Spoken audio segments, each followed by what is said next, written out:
Hey, Mel. Bri here. Gotta work from home today because the whole family caught a nasty... Daddy! Hey, Mikey! If you're gonna puke, find the popcorn bowl! But my availability is 110%. Coincidentally, so is my fever. Kidding.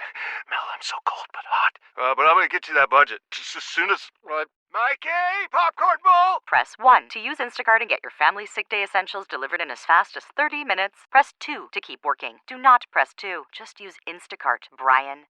JamesAllen.com is the online destination to easily design a customized engagement ring and save up to 50% compared to traditional stores. You pick a diamond, whether it's lab-created or earth-created. James Allen has over 200,000 conflict-free stones. Then you pick your ring setting and metal. And if you need some help, they have real-time diamond consultations available where an expert can walk you through it all. Get 25% off your order at JamesAllen.com code podcast. That's JamesAllen.com code podcast.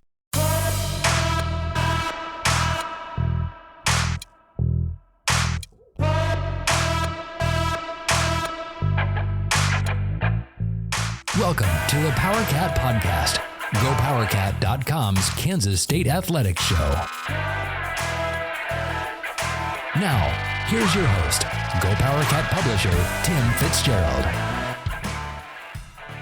Welcome to the Powercat Postgame Podcast, something we normally would do after the game. It's a postgame podcast, for heaven's sakes.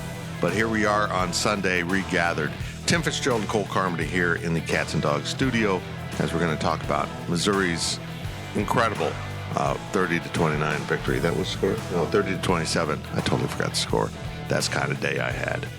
You know me, I'm fully transparent. I have shared everything with you about my journey with stage 4 metastatic prostate cancer, and yesterday was a rough one. I ran out of energy. And when I say run out of energy, I don't mean mentally as much as physically. It's literally like having a bad phone battery, and it gets to 30%, and then boom, it's zero. And that's what I was. As I left postgame, I was feeling fine, but I guess the whole process of getting to the stadium, which is a whole different story, I've taken plenty of abuse from Missouri fans who don't seem to care that it's cancer related. Then you climb through the stadium to go across the field, fighting crowds. And I got to say this, Missouri fans that were on the field that we had to cut through were great. They were having a blast. I'm not being critical of any of that. It was just the physical exhaustion. And then when I hit the stairs to go back up through the stadium to get to the press box, Cole had to wait on me because Big Papa hit the wall, and it was not pretty. So here we are. We got home safely, even though I almost wrecked the car. That's a different story, too. Never had an accident in my life that I've caused, but boy, that bout came to an end. But we're here in the studio here on Sunday morning to talk about a really disappointing game for Kansas State. In that, Kansas State, Cole, clearly did not put its A game on the field. And the coaches didn't put their A game on the field in any way. Playing against a Missouri team that had loaded up for this. This appeared to be their Super Bowl. And a quarterback that has not shown on the game field what he showed against Kansas State. Some horrendous coaching from Missouri. I plan on doing a daily delivery about the end of the game and what a fiasco it was, and both coaching staffs should be embarrassed. But Missouri found a way to win on a remarkable 61-yard field goal to win the game. Absolutely amazing. But, if he had missed that field goal, Cole, if he had left it short and Phillip Brooks had caught it and returned it for a touchdown, you know what would happen? It wouldn't have counted. It wouldn't have counted. Why? Because they sent Phillip Brooks onto the field in field goal block unit, where he normally isn't on that unit, but they put him back to return. He wears number 8. Will Lee, also number 8, was apparently also on the field, and the referee under the goalpost dropped a flag for 2 players wearing the same number. Could you imagine if that field goal would have gone wide right and they missed it and everybody would be thinking that the game's headed to overtime and then he gets another chance at it? Closer, 5 yards closer. After being backed up 5 yards from his own coach's incompetence, and I've never seen anything like that, where they spiked the ball and then just had a mass hallucination that it was a timeout when they had no timeouts. I think K-State needs to be... There needs to be some blame put on K-State for that, too, because if you go back and you look at that, at least from our perspective, the K-State coaches were halfway out on the field, too. So Missouri coaches are out close to the numbers. K-State coaches are out close to the numbers. And the officials just stood there and were like, okay, we'll just let these coaches – like, that doesn't work like that. Like, what happens if, Mizzou decides they want to run out there with their offense and throw a last-second Hail Mary, and K-State's coaches are all out onto the field, right? Like, so I put some blame on the staff for that, and we probably should have asked Chris Kleiman this after the game, but I don't think any of us recognized that there had been a flag thrown on that play. I didn't know until I got back to the press box. I mean, if you watch the TV broadcast, they clearly have flags everywhere, and the announcers made a comment about it, but we didn't get the TV broadcast in the press box. I would be curious to see and just ask Coach Kleiman, and maybe this is a Tuesday question, where do they practice that? Because if you don't practice that return with that specific personnel, don't implement it, because so many things can go wrong. Like went wrong where you put too many people on the field with the same number. I've never seen that happen before, but you have to give credit where credit is due. You mentioned Brady Cook. 23 of 35 for 356 yards. We were talking about it at the beginning of the podcast, but Eli Drinkwitz, after the game, I was a little surprised because instead of – and he did talk about how great the atmosphere was, but he also called out his own fans, which – if you've been listening to us throughout the week, not surprised. The Missouri fan base has been very fired up for this game. There was a very, very loud booing coming from the stands at that quarterback when Brady Cook was announced as a starting quarterback. It didn't sit well with Drinkwitz, and he called him out after the game. But Brady Cook played one hell of a game, and for all we want to talk about Luther Burden getting 3 yards in Manhattan last year, 7 catches, 114 yards, 2 touchdowns. He was the best player on the field, and that will be the best receiver that K-State faces all year. Could. Texas has got some very good ones. Xavier Worthy's very good, but they are in the same class. Yeah. Luther Burden was absolutely fabulous, and here's the stat line that I want you to understand. Well, they targeted him 11 times and Theo Weiss 11 times. Burden with 7 catches, Weiss with 6. Burden 114 yards. Weiss was 72. Yards after catch. Burden had 114 yards in receiving, 84 of that on 7 catches came after the catch. So basically, Cole, he averaged slightly more than 4 yards per catch if they tackle him immediately. And they didn't. That's remarkable because they took some deep shots. I'm just stunned. That's just amazing. And that just talks about his game-changing speed. I think that has people want to talk about the secondary, and I get that. They had the one bust, but I actually thought the secondary played pretty good defending the pass, but it was the tackling them once they get the ball. Yeah. I mean, you think about that touchdown at the end of the game where there could have been a hold potentially on that near sideline from our view in the press box. The guy catches it, goes around the edge, scores a touchdown. That obviously ties the game up. Yeah, you feel like if you're a K-State fan, there was a lot of plays that were left out there, but then you look at the final score, and for how bad you feel like you played if you're K-State, you lost by 3 on a 61-yard field goal. In a road game at an SEC environment, that was crazy. That's kind of the vibe I got from Chris Kleiman after the game. He was like, we as coaches coached bad. He didn't come out and say that, but I think when he reviews the film, he'll know. He'll believe that. That's why he said, the players played great. Did they play great? I don't know about that, but they played well. But when you throw all these factors in on top of Will Howard essentially being on one leg, which I'm sure we'll get into that here in a second, to only lose on a 61-yard field goal and really have the game in hand in the second half. I mean, they dominated the game in the second half. If you just watch that game and you take the score bug away, K-State physically dominated Missouri, and they physically dominated them throughout the game. Now, on the offensive line, were there struggles in the first half? Absolutely. Of course there were. I thought they played much better in the second half. They started to figure it out a little bit. And Coach Kleiman said after the game they'll get Christian Duffy back next week, which I think is big. But, yeah, I don't think this loss is as bad as the fan base makes it out to be. I'm an enormous Colin Klein fan. But I think Missouri did a masterful job of doing things defensively that junked most of his game plan. They forced K-State to be in two tight ends quite a bit, in part because they want Ben Sinnott as a receiver. So they brought in Will Swanson to be more of a protection guy, and then threw to him in a really strange time. I didn't understand that at all. Missouri did a really nice job with containing the running backs.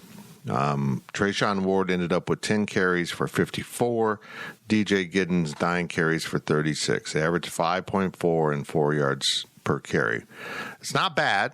I mean, it's really not bad. And combined, they end up with 90 yards combined. And you throw Avery Johnson into that mix as well? That's where I'm going. Mm-hmm. Avery Johnson carried the ball 4 times for 24 yards. He averaged 6 yards a carry. And every one of those had a feeling like he's one block away from something.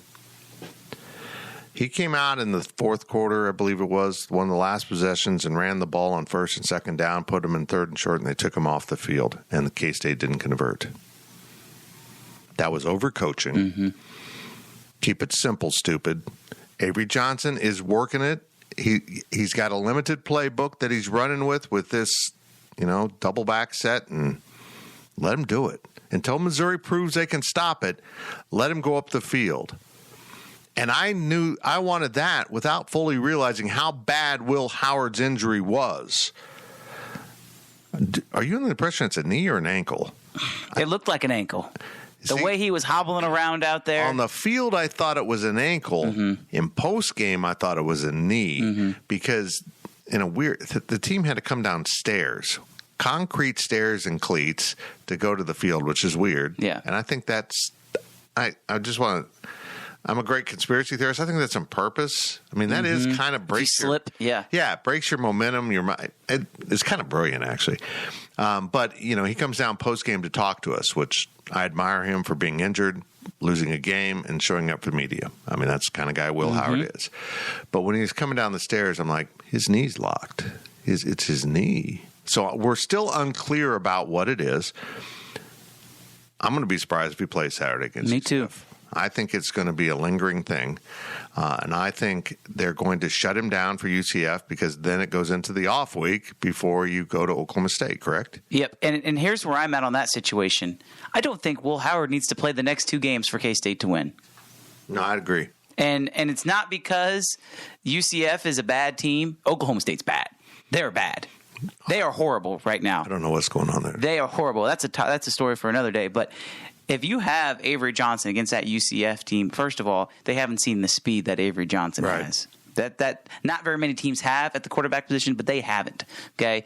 Second of all, that is a team who really has not been pushed at all in the non-conference. They haven't played a Big 12 team yet. This is their Big 12 opener under the lights in Manhattan, Kansas. The spread right now is 6.5. I actually think it's going to go lower, especially if, rumors of Will Howard maybe not playing. If that starts to get out there, I bet the spread finishes around 4 for K-State. But, I mean, early indications, I would think K-State can win that game with Avery Johnson at quarterback. And I honestly think if Will Howard can play, if there's a slight chance he plays, you go 60-40 or 70-30 Avery Johnson in practice and just give the reps to Avery, because even if Will can play, it was obvious that they didn't feel comfortable with Avery running the full playbook, because every time Avery Johnson was in the game, a one-legged Will Howard was out at receiver. It made no sense. It made no sense. Not only is he not a threat, but you can replace him with a receiver. It's not like Avery Johnson's a running back. Avery Johnson is a quarterback. He, a lot of people think, throws the ball better than he runs the ball. So there's no reason why, if Will Howard is gimping around, he needs to be out there in that situation. A healthy Will Howard, sure, I get that. But a gimpy Will Howard, that didn't make any sense to me. No. So I think you're right. Even if Will can play, you've got to kind of start to give it to Avery a little bit, just because if you do get into a situation like that, you have to feel comfortable that Avery Johnson can go in and get you a first down. I firmly believe, Fitz, if they would have kept Avery in on that last drive when Will is hobbling around, K-State wins that game. I agree.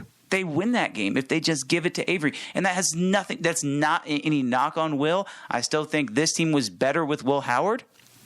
for this year. Right. It is. But they win that game because Avery is able to run and he's able to throw. It's about matchups. It's about who's healthy, who can play.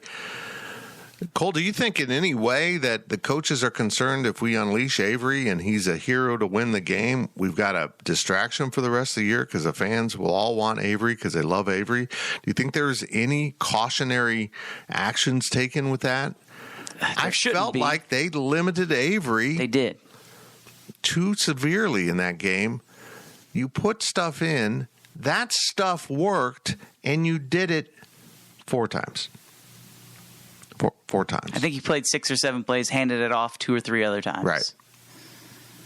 Four times Avery Johnson ran the ball. And Clish Kleiman said after the game he's one of our best football players. He didn't say athletes. So here's the thing. That was interesting. They clearly don't trust him yet in that type of high-pressure situation to read defenses, pre-snap, get into the right plays. I get that. He's a true freshman. He's still learning. But his post-snap instincts are such that they trust him to run read options, which while he was running, reading the defense on the fly, which he's marvelous at. He made some, misjudgments. I think he was a little shy at first that I'm coming in here, I'm going to hand it off. I don't want to just carry it. And I think he actually made some bad decisions there early. But they trust him to read post-snap. Just let him do that. But in a variety of ways, but just let him do that. Roll him out, and here's your 2 receivers. And if it's not there, get the hell out. Just run. Man, it was a frustrating day. It was. And, But I don't want any of this to take away from what I thought was an extremely well-prepared Missouri team. That's the best Missouri's played under Eli Drinkwitz. If you've paid attention, and I know Missouri fans. I have some family who are Missouri fans. So I know. They were actually at that game. I told my uncle that he was not allowed to bring his son if he was going to wear gold.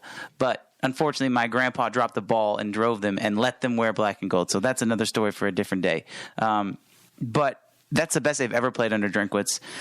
I want to tell folks, too, when you look at the rushing statistics, K-State's rushing defense is one of the best rushing defenses in the country.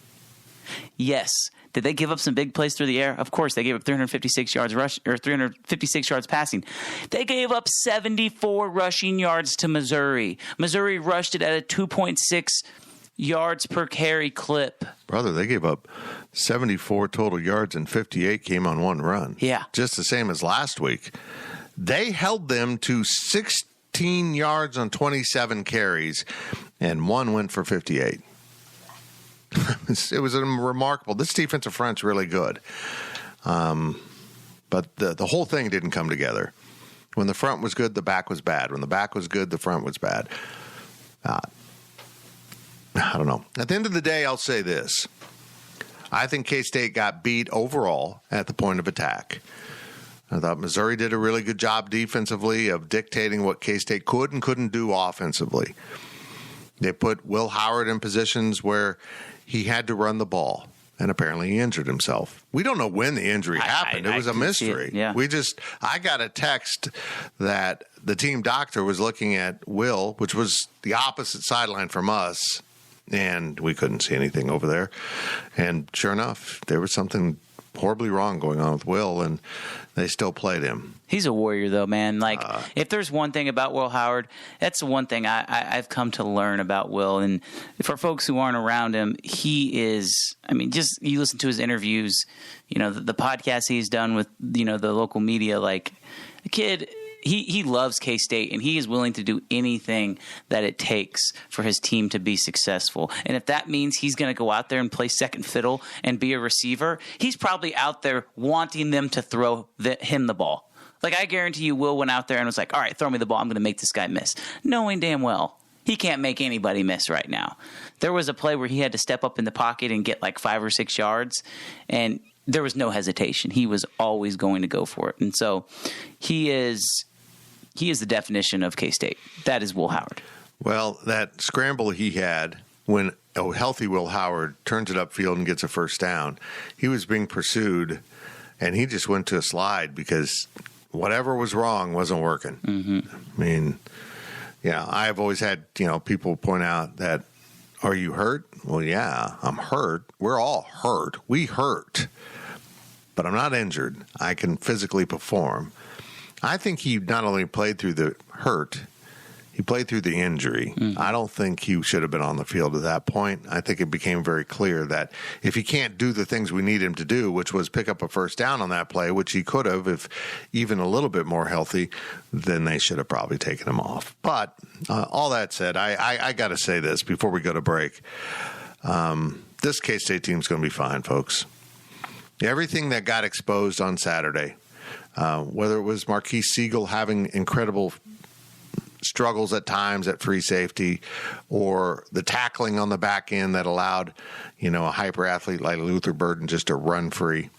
Watching him sift through a defense, there's a lot to be said for being fast, being athletic, but having that field vision where you sift through the defense, cut back across the grain to break free, or you have the mathematics in your head, the geometry to know if I turn it on right here, BJ Payne ain't running me down from the angle he's taking. And that turned into a long touchdown. You mentioned the hold that, I'd like to go back and see it, but that was a pretty long sustained block. That doesn't make sense. I'm just going to stand here with an ability to move away, but I'm not going to. It was beautiful to watch if you're just a football connoisseur, what Luther Burden did. Well, we're going to take a little break here on the Powercat Postgame Podcast, our Sunday review of K-State losing at Missouri 30-27. And on the other side, we'll continue this discussion, look down the road a little bit. But first, a reminder that the Insiders will be live Monday at 1:30 p.m. on YouTube, on via our StreamYard. I think you can watch it on Twitter. At least I'm linking it there. But come check that out. Brian Hanley, Glenn Kinley, and Tim Everson. The last two were there. And, of course, Brian is in Texas and watches every K-State game, which actually is a huge advantage in a game like this when in the press box you're not getting any replays. You're better off being at home. So we'll have that. We'll be live 1:30. You can always watch the reruns on YouTube or at Go Powercat. Next week with the Insiders, because of some medical scheduling I got to work around, something really cool.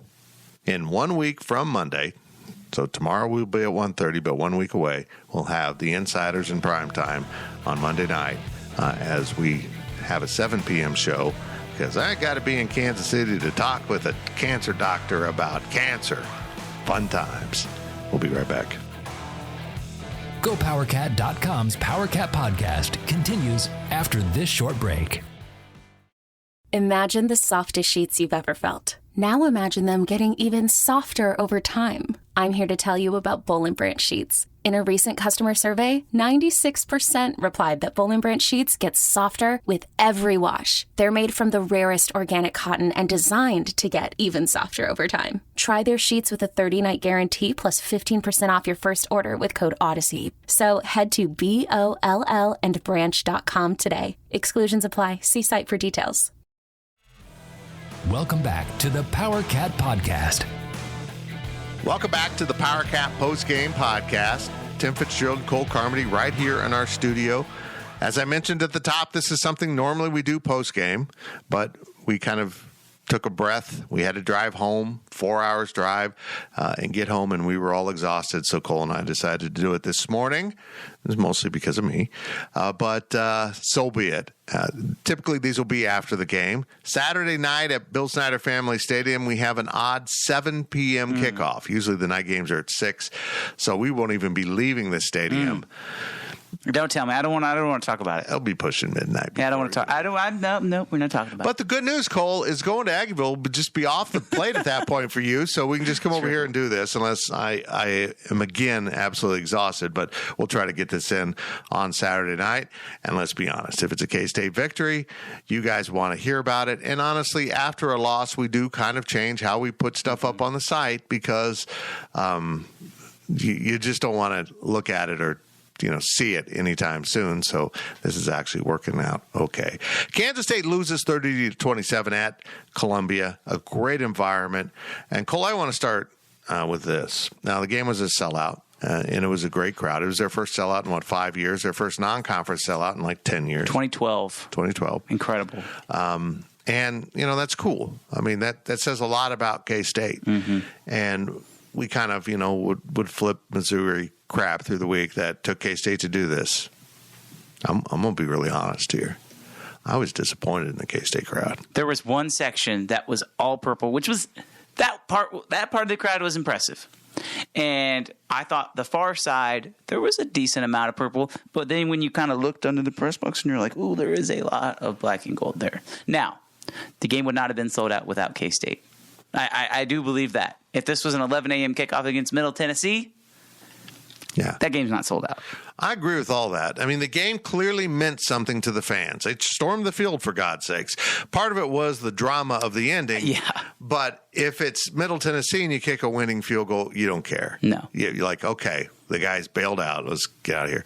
It clearly meant a lot to the fans. And that's what my DD, my daily delivery, I'm going to record as soon as we're done with this, will be about exactly that.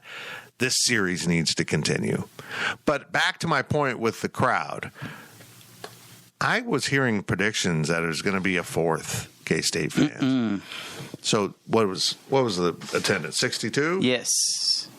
Why can't I find it, Cole? 62,621. That's kind of a nice capacity. 62,621. There wasn't 6,000 K-State fans there. There wasn't 10%. No. So what? I'm not here criticizing K-State. I think it's more of Missouri fans. Right.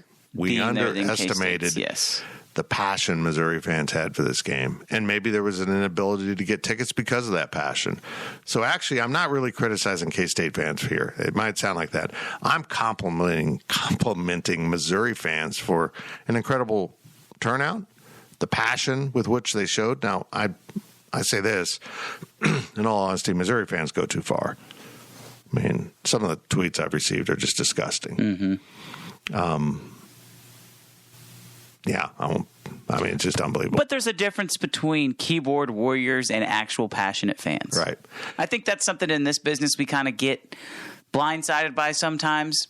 There's a lot of people in that stadium who treated K-State fans really well. Yep. Now, is there a segment of the fan base that gets behind a screen on social media and says some horrible things? 100%. I know you've dealt with that. There were people that were in my mentions this week, and that never happens. I don't have the social media, pretension to have that happen, but Mizzou fans found it, and they were just trying to, use the people who bring the games to the fans as a way to get at the fan base. Right. And K-State has them too. We know that. Agreed. And there was a lot of swapping back and forth between K-State and Missouri fans, which is part of fandom. But, boy, when you just started attacking media, it got a little ugly. Anyhow, but good job, Missouri fans, on the incredible turnout, incredible atmosphere. I want to see it again. I don't know that I'll go back again. Would Gene Taylor do it again? I don't know. That's a great question. They have openings on this schedule now because of the merger with so many of the Pac-12 schools. They still have Washington State on that schedule. They're obviously going to have to reschedule Colorado. They're going to use Arizona for 2 years as a non-conference game, meaning they'll not play Arizona actually in a conference game. Some idiots out there, so you're going to play twice? No, you don't play everyone in your conference when you got 16 damn teams. That would be 15 games. You play 3 teams every year, which for K-State I think will be Colorado, Iowa State, and Kansas. I regret that it's not Oklahoma State, but so be it. And then you play, that leaves you 12 teams. You play 6 of them for 2 years, and then you play the other 6 of them for 2 years, and you play everyone every 4 years. It's great scheduling. So they'll just skip Arizona the first 2 years. They'll play them non-conference. But they have Colorado on that schedule, and they're not going to leave that as a non-conference. You can't leave that as a non-conference schedule. When you're 3 years into the new conference, you've got to have it rebooked. Now, I think they can easily just move Washington State up into the next slots. Poor Washington State has no games. And so, maybe you do that with Oregon State, too. Say, hey, we'd love to schedule you. Now, there's more rumors that they're coming to the Big 12. I don't buy any of that. So I say yes. If Missouri has openings, and I know nothing about their schedule. I have not got on the future schedules and looked that up, but I would love to see it. Absolutely love to see it. This game meant a lot, as did last year's game in Manhattan, to both fan bases. And what I love about it is those students in the stands that stormed the field, some of them weren't even teenagers when Missouri left the Big 12 to go to the SEC, they know almost nothing about this rivalry. They know it through social media. That's how they know the rivalry. And you know what? Because you have all the Kansas City kids have so many overlapping friends, that adds heat to the rivalry too. So I loved it. I hope they do it again.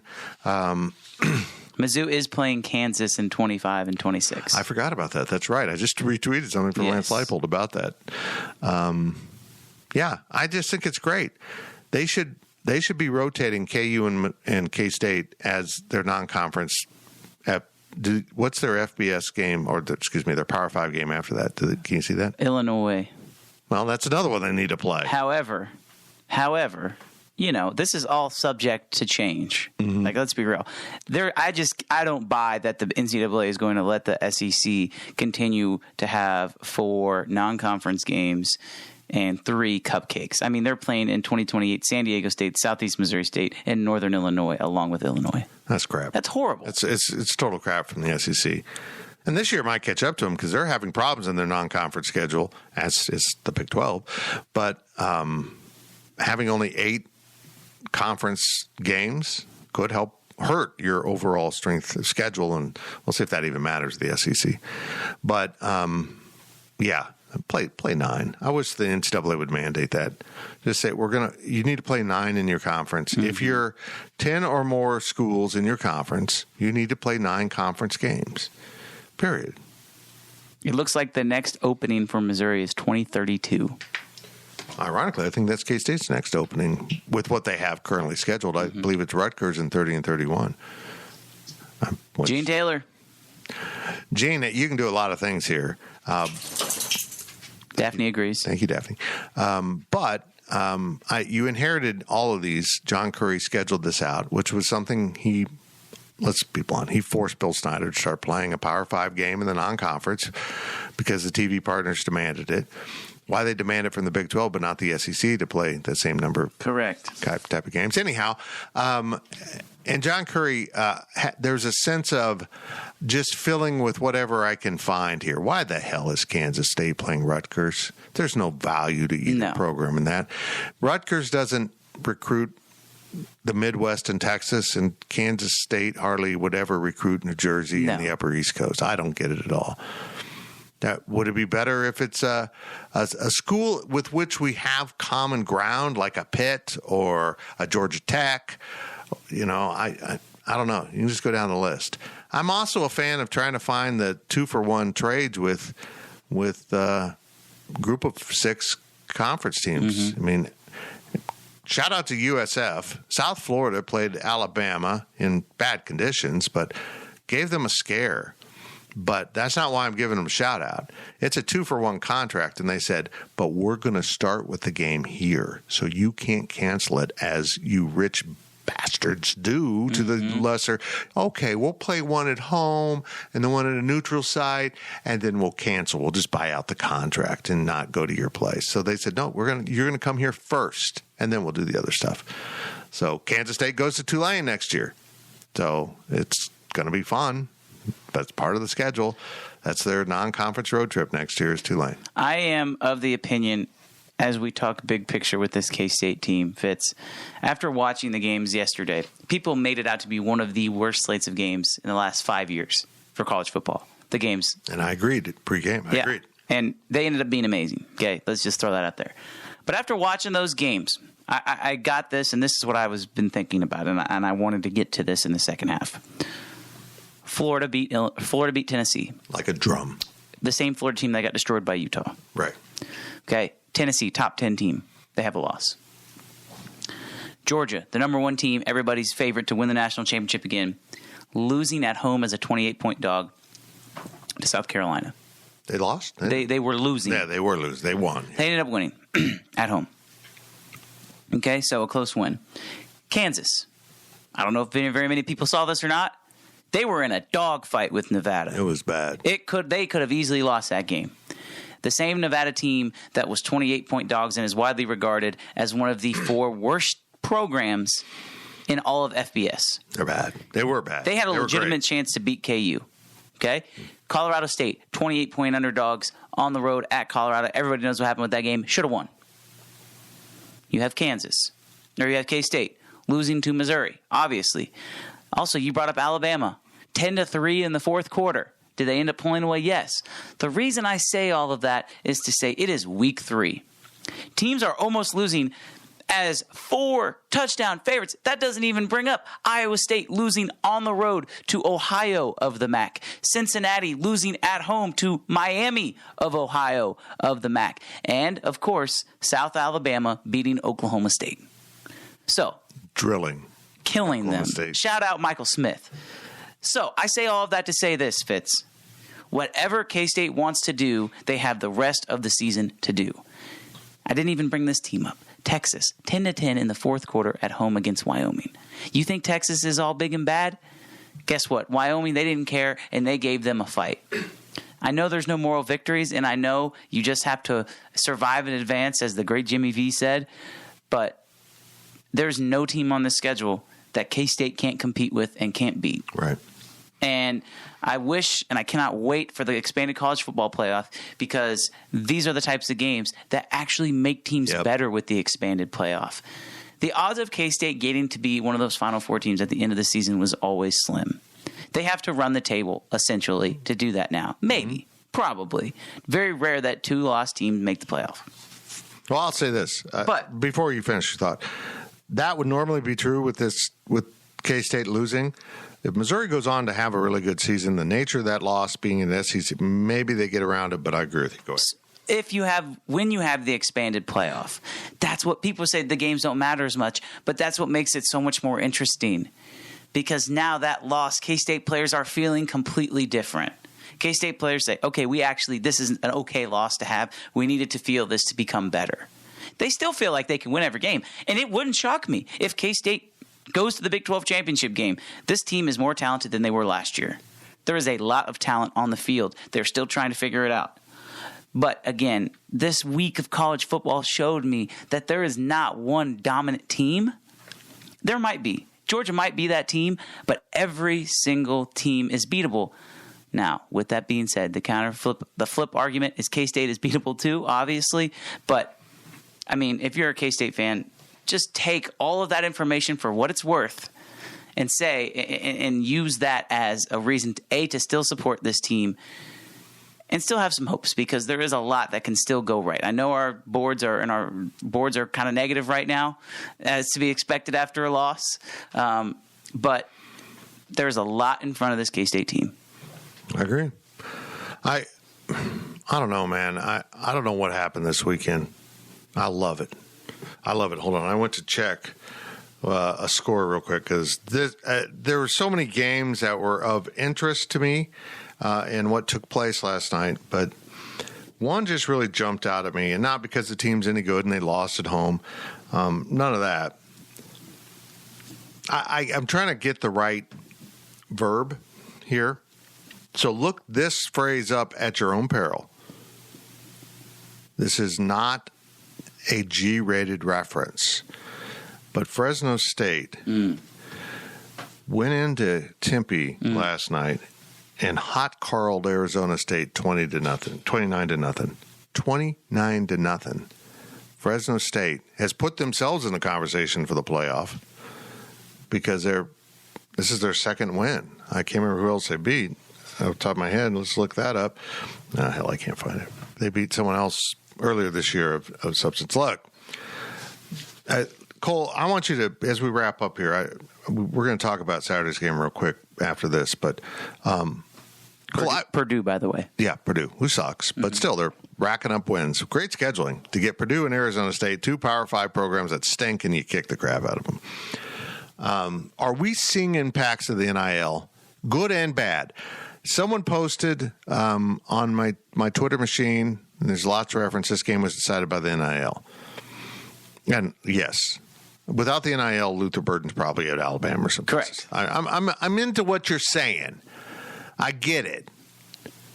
But I also think as you look at Alabama and you look at Oklahoma State, you look at these programs that have every advantage over teams that they just struggled or lost to.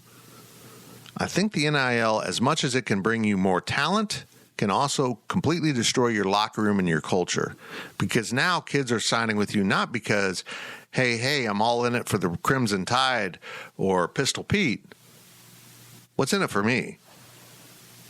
And that's a different mentality than college athletics has ever had. And it's a mentality the coaches have never had to manage. And I think some coaches, and I am talking about Mike Gundy in this, are not adjusting to the NIL period within their own locker rooms. And I think it's being very costly to some programs. While some programs are getting kids that benefit their program tremendously, like a Luther Burton.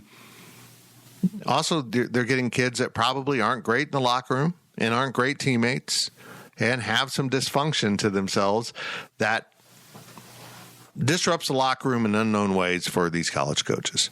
But the other side of that is Avery Johnson to Kansas State had a value that exceeded the value of other schools. Avery didn't pick a school based on the NIL, but Kansas State was able to make an offer, whatever that was the NIL collective came up with, that said, Avery said, yeah, I'm going to stay home. I mean, I'm not picking you because, he wanted to come to K-State, but, he wasn't going to turn down $1 million from a school if K-State said, we're going to give you $20 and some pizza coupons. Yeah.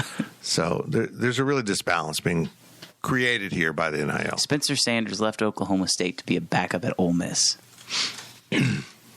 That should tell you all you need to know.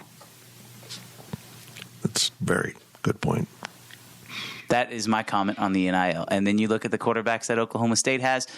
I know this isn't an Oklahoma State podcast, Fitz, but I have to say this. Gunnar Gundy gets 4 series. Alan Bowman gets 4 series. Garrett Ringel gets 4 series. That is how they split up their reps of the quarterbacks in a game. 4 series apiece. That's impossible. What do you do? This isn't a baseball batting order.